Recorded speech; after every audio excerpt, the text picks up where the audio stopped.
کبھی دنیا کو منہ نہ لگاؤ، دنیا سے دل نہ لگاؤ۔ اللہ کے رسول علیہ السلام نے ایک مرتبہ دریا کے اندر اپنی انگلی ڈبوئی اور دریا میں انگلی ڈبو کر کے باہر نکالا، اور باہر نکال کر کے فرمایا یہ میری انگلی میں جتنا پانی آیا وہ دنیا ہے، اور یہ جو سارا پانی ہے وہ آخرت ہے۔ اب بتائیں قطرے کو لے کر کے سمندر کو چھوڑنے والے نادانوں، دراصل علم نہیں ہے۔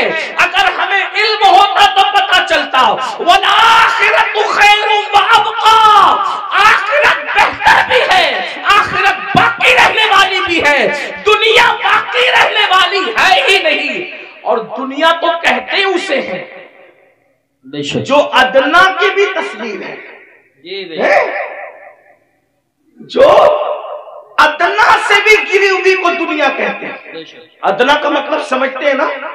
ادنا کا مطلب چھوٹا، اور دنیا اور اس سے بھی گری ہوئی، جس کا نام ہی دنیا ہو حقیر۔ لیکن یہ پتا ہم سمجھتے دنیا کوئی بڑی چیز ہے، ارے نادان دنیا کہتے ہی حقیر کو ہے، ایسی حقیر کہ اس سے زیادہ کوئی حقیر نہ ہو، جیسے بہترین، افضل درجات بڑھتے ہیں نا، جب تفضیل کے ساتھ بات ہوتی ہے تو پھر درجات بڑھتے ہیں، ایسے جب تصغیر کے ساتھ بات ہوتی ہے تو پھر درجات گھٹتے ہیں نا۔ تو دنیا تصغیر ہے، کیا یہ اتنی حقیر ہے کہ اس سے بڑھ کر کوئی حقیر نہیں، لیکن ہمارے پاس یہ بھی علم نہیں ہے، دنیا بھی کہتے ہیں اور اس پر قربان بھی ہوتے ہیں، پتہ ہی نہیں ہے کہ حقیر پہ قربان نہیں ہوا جاتا۔ ارے جب فقیر پہ قربان نہیں ہوتے تو حقیر پہ کیسے قربان ہوتے ہیں؟ اگر قربان ہونا ہے تو اس پر قربان ہو جاؤ جس نے دنیا بھی پیدا کیا، آخرت بھی پیدا کیا۔ یزید دنیا پہ قربان ہوا، ختم کر دیا گیا، حسین دین پہ قربان ہوئے، آج حسین پاک کا ذکر بھی باقی ہے، نسل بھی باقی ہے۔ نعرہ تکبیر، دنیا کی خاطر، یا رسول اللہ، دنیا کی خاطر، یا رسول اللہ، یا علی، یا علی زندہ باد، دنیا کی خاطر اس نے دین کو پیٹ کے پیچھے ڈالا، اس کی نسل بھی مٹی، اس کی قبر بھی مٹی، اس کا دربار بھی مٹا، اس کا نام بھی مٹا۔ یہ تو ہم حسینیوں کا احسان ہے کہ بطور مذمت اس کا نام لے لیتے ہیں تو کہیں کہیں وہ یاد آ جاتا ہے۔ اگر ہم بطور مذمت جیسے شیطان کا نام آتا ہے اعوذ باللہ من الشیطان الرجیم کے طور پہ، اللہ اکبر، اگر اس طریقے سے اس لعنتی کا نام نہ لے تو کبھی لوگ اس کو یاد بھی نہ کریں۔ یہ تو حسینیوں کا احسان ہے کہ مذمت کے اعتبار سے کہیں نہ کہیں وہ یاد آتا ہے۔ یہ ہے دنیا، اب اسی دنیا میں غرق ہو رہے ہو، اسی دنیا میں ڈوب رہے ہو۔ تو آقا ارشاد فرماتے ہیں ہم اور آگے بڑھے، توجہ فرمائے، آپ توجہ تو بہت اچھی کر رہے ہیں ماشاءاللہ، لیکن مزید غور کریں۔ آقا فرماتے ہیں ہم اور آگے بڑھے تو ہم نے کیا دیکھا، کچھ مرد اور عورتیں ہیں جن کی چمڑیاں آگ کی کینچی سے کاٹی جا رہی ہے۔ بس میں بات طویل نہیں کروں گا اور ختم بھی کر دوں گا وقت پہ، کیونکہ ہم 1 گھنٹہ لیٹ چل رہے ہیں اور مجھے دوسرے پروگرام کی طرف، رات کے پروگرام کی طرف جانا بھی ہے۔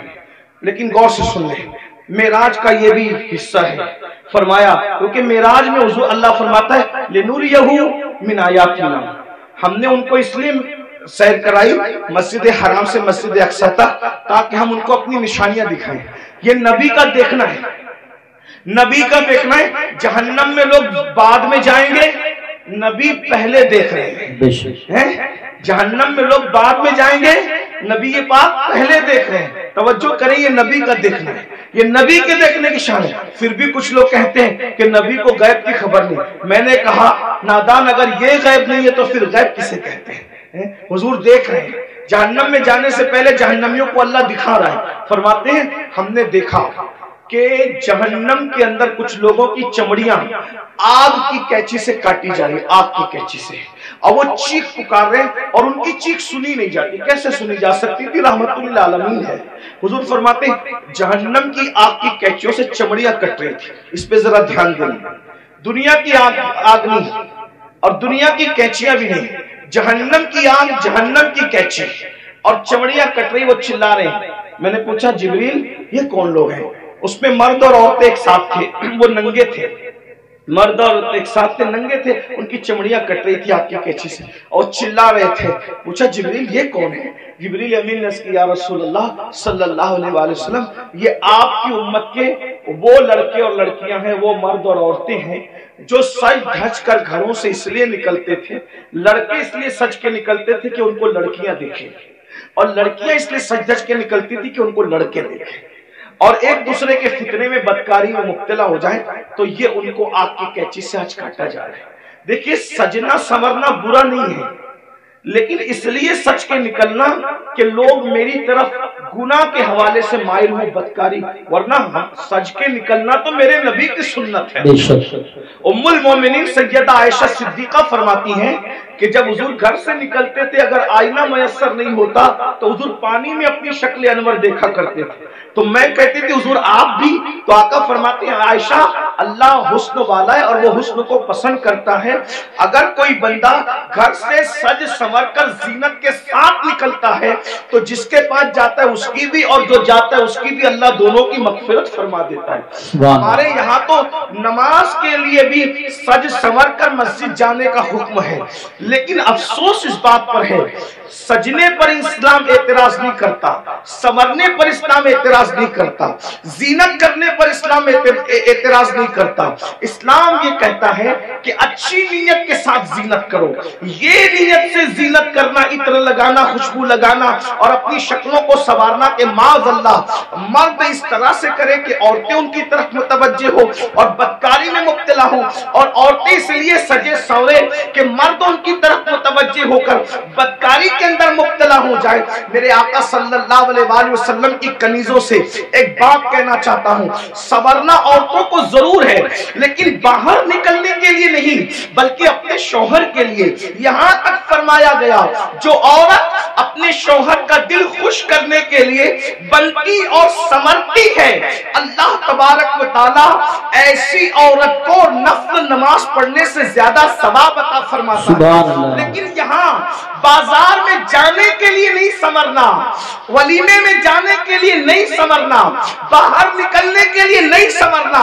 عورت کو اگر سنورنا ہے تو شوہر کے لیے سنورنا ہے. اور ایک بات بھی اپنی بہنوں سے کہہ دوں، اللہ کے رسول علیہ السلام نے تو یہاں تک فرمایا جو عورت عطر اور خوشبو لگا کر اپنے گھر سے نکلتی ہے کہ وہ خوشبو مردوں کو اپنی طرف مائل کرتی ہے، ایسی عورتیں قیامت کے دن زانیہ عورتوں کی حیثیت سے اٹھائی جائے گی.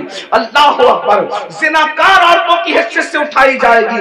عورتوں کو باہر نکلتے وقت تو خوشبو بھی نہیں لگانا چاہیے اور برقع بھی ان کو ایسا پہننا چاہیے کہ اتنا ڈھیلا ڈھالا برقع ہو کہ ماں اللہ اکبر کہ پہننے والی عورت جو ہے وہ اس کا جسم چھوٹا ہے یا بڑا ہے، اس کا جسم دبلا ہے یا موٹا ہے، اس بارے میں کسی کو اندازہ نہ ہو.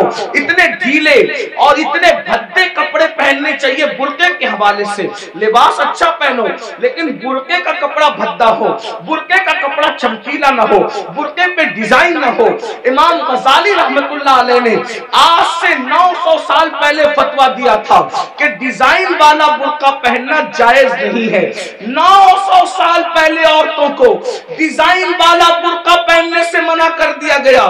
اور آج تو برقعے کے ڈیزائن تو دیکھو کہ معاذ اللہ جو نہیں دیکھنے والا وہ بھی دیکھنے لگے. یہ کیفیت ہے، یہ حالات ہیں. اس لیے میں اپنی بہنوں سے کہوں گا دیکھو یہ دنیا ہے بہنوں، یہ دنیا ہے. ایک جملے کے لیے اپنی آخرت برباد مت کرو.